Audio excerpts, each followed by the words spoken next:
That is the curse I want to bless you with. I want to bless you with the curse of dealing with the fact that once you solve that problem and climb yourself out of the hole and find yourself having actual like resources, you're gonna have people that are gonna say, well, you're not one of us anymore. You know, oh, you're one of them. Right? You're just like the oligarchs. You're just like the rich that exploit people. So you go from being like part of the the heroic group that's part of the revolution to being like the oppressor. You're the oppressor, and then they'll say, well, if you don't want us to call you an oppressor, then give us your money, right? And then when you say, well, I don't want to give away all my money, I'll give you a little bit, but I won't give it all away because I need it for my family. They're gonna be like, see, you're like the stingy, greedy, rich people. You're the oppressor. Ain't nobody trying to oppress nobody. I'm just trying to not be oppressed so that I can help liberate other people, right? There's nothing wrong with taking care of your family. And that's why I think being and here's the deal. Here's my honest experience. When I did meet some of the folks that because Cornell had recommended that they give me a call, and I liked them all. They were really nice people. First thing they started doing when they realized that I wasn't broke was they started asking me for insane amounts of money, and I was like, I can give you something, but I ain't giving you that much. Like I don't know. Well, you're not down for the man. What are you? Get out of my get out of my face. You don't understand. I'm the son of Larry Watkins.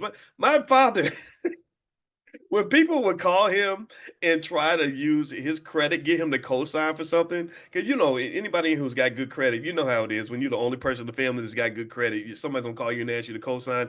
He would cuss him out. He would literally cuss. He'd be like, "F you." What in the hell makes you think that I'm stupid enough to believe that you're gonna protect my credit when you didn't even protect your own? You done effed up your own credit, but you think somehow I'm stupid enough to believe you're gonna protect mine. That's how my father, that was his logic, and I think that makes sense. So my point is to say that there are pathways out of poverty. We know these things. Poverty is not a permanent condition. It is one of the. It's like being a 10-year-old is not a permanent condition. It lasts for about a year, and then the symptoms start going away when on your 11th birthday, right? So stop.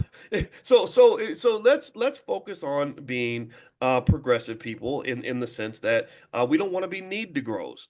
You don't let people stunt your economic growth. That's what I'm saying. Don't let people stunt your growth and say, well, because you're struggling now, you're always supposed to struggle. And in fact, we're going to internalize it so heavily, we're going to oppress you with this struggle identity, this strugglenomics mindset that you're going to stay exactly where you are so that you can prove us correct that once you're in the struggle, you can never get out.